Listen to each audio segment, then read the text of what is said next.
with. You know, we don't want to make sure that people are playing with their friends. If you have 5 friends and you guys all want to play Warriors, then you should all be able to play Warriors. It shouldn't really matter. You know, it doesn't matter if you have 5 Warriors or 5 Guardians. The game is about playing with people who you want to play with. So the same thing with that. We talk a lot about the dodging and the active combat. You know, it's one of those subtle things that, you know, actually even at work, you know, we haven't really figured out how it all works yet. The whole shooting a projectile and guys getting in the way. You don't really realize what that means until you've played the game for a few months and you start thinking about, oh, I'm fighting these 2 creatures and I'm shooting that. Oh, I'm actually not shooting the guy in the back. This guy in front of me is in my way. These bullets are hitting him. I have to move out of the way. I have to actually do something to do what I want to do in combat. And it takes a while. I mean, you've all seen the YouTube videos. It takes a while for people to learn that. They're kind of stuck in their ways and standing around shooting. And you know, once you start to get used to the game, you realize just how different all that stuff is. And I mean, I think we have the Thief videos here that we can kind of give you guys an idea of what that means. You know, this stuff is all in-game. This isn't fake. It's not some sort of rendered thing. You know, this is what the game plays like, especially once you know what you're doing. So.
playing a Sura Thief after watching that. It's pretty awesome, right? Okay, so here's what we're going to do. We know you guys have a lot of questions, so as you can see in the center here, we have a microphone for your speaking pleasure. You can form an orderly line right up here. Sure, you got your hand raised. Start the party off right here. Question, I just want to say thank you. Because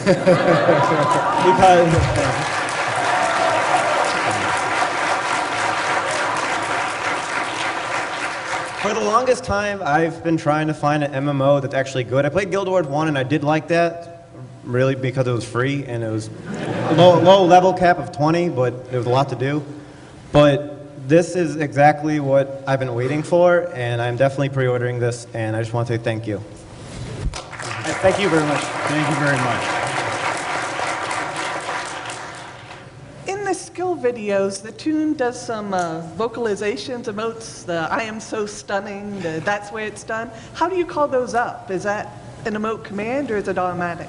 So there are about 400 lines for every player, and they're all in combat. It's all voiced, and there's a system that determines when to play them. It's not as often as we show in the videos. I know people like to complain about that. We also, you can't turn them off. I think we're going to be able to turn them down for how often they are, kind of a slider. But the idea is that there's just some, they just bring a lot of character to your character. So something to add to that real quick too. We talked a little bit about how Guild Wars 2 doesn't have traditional quests and there's no giant blocks of text you need to read. We've recorded over 60 feature films worth of dialogue in Guild Wars 2.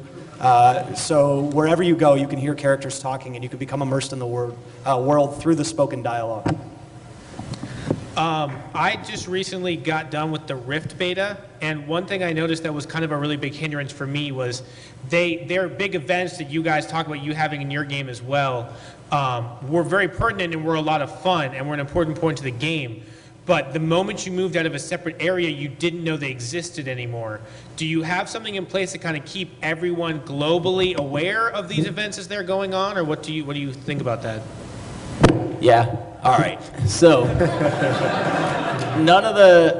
there's nothing else in the game. That persistent world, it is dynamic events. There are over 1,000 of them in the game, and that's the whole point of the game, is to bring people together for these things. And I think that's an important distinction. Probably the biggest one that's easy to overlook is that when you're playing the game, you're not worried about what, your task of 40 quests that you have to kill a bunch of dudes is. Like, what you're doing is you're just out in the world exploring and bumping into these things. And so there's never, oh, I moved out of the area where this is.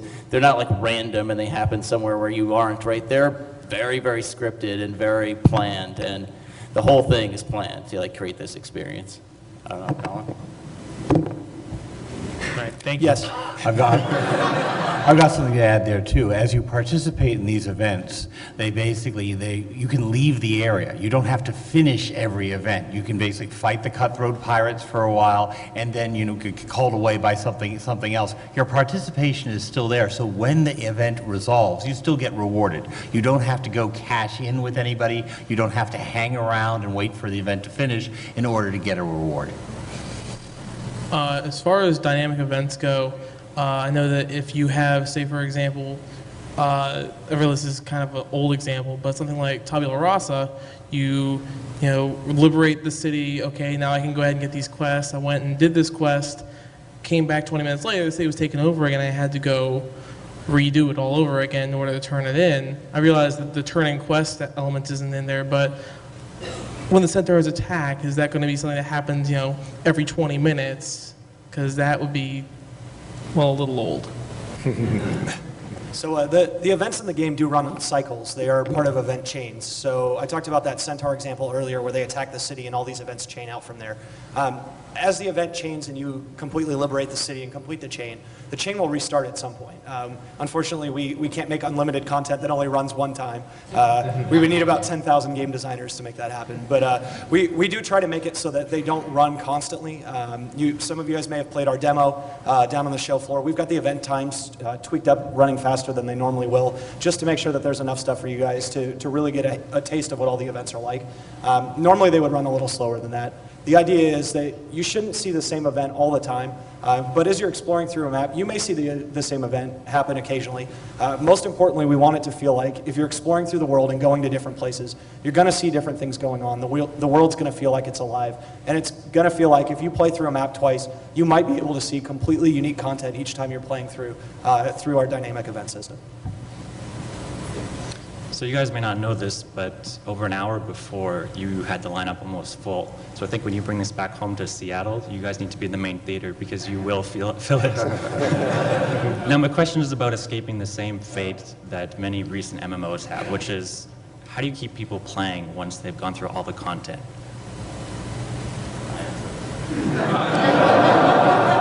I can take this one. What do you guys want to do this?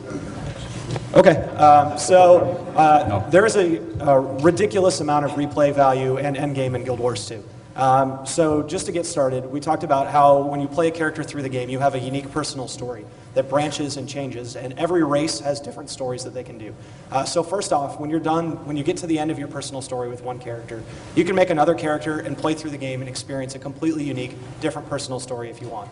When you're doing that and you're playing through the game, you're going to experience completely unique and different dynamic events as a result of that as well. As you go through maps you may have gone through already, you're going to have different content going on. Those maps are going to be in different states. So that right there is just a ton of replay value unto itself. On top of that, we have dungeons in the game, which are 5-man organized party content. The dungeons have a story version that you can do. When you've completed the story version of the dungeon, it unlocks the repeatable version of the dungeon that you can do. And the repeatable versions of the dungeons all have multiple paths through them you can take. So when you get into the dungeon and you start playing through it, you can choose to go down one path and experience completely different content than if you go down a different path. It's not like a traditional MMO dungeon where you load in and you have one linear path and that's what you experience. You have completely different things you can do in each one of these dungeons. So there's a lot of replay value at the end of the game that comes with that. Another thing we have is all of the major cities in the game have tons of mini games in them that you can go do for fun whenever you want. The human city has a perpetual bar brawl where you can go in and brawl other people with bottles and chairs and throw kegs at them.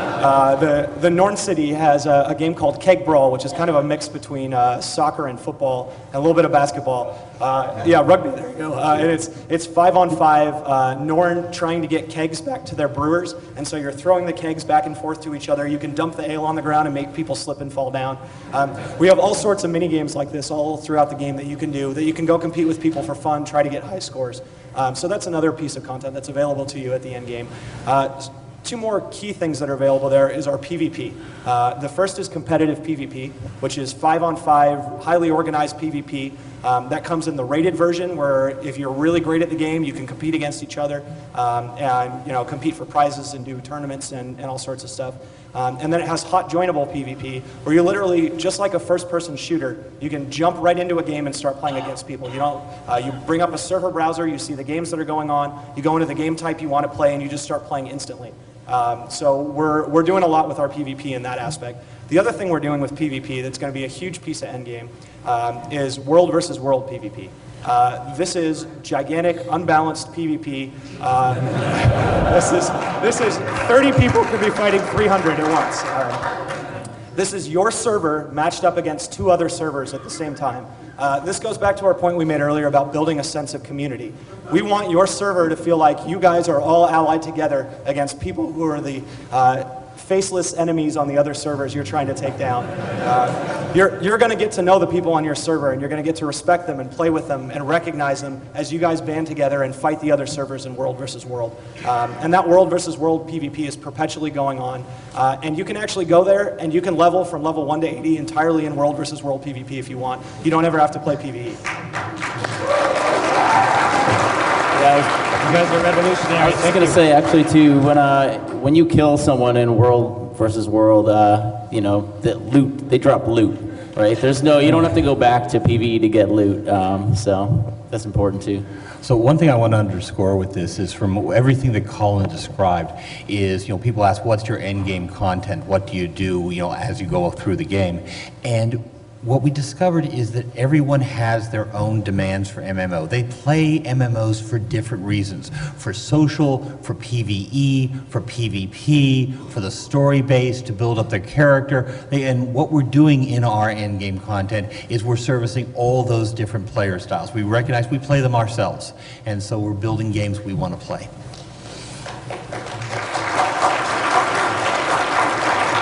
Good afternoon. First, thank you for coming and sharing this information with us. I'm sure everybody's very excited about it. With regards to the scalable AI, I understand, it's great. It's a great idea that you're going to have it doing the scaling based upon the character's experience. How is it going to handle a mixed level group? Say you have a level 2 character mixed in with a level 10 and a level 20, and how does the game handle that? Well, this is a great time to talk about our sidekicking system, which is what also at its core is another community building aspect. So the sidekicking system in Guild Wars 2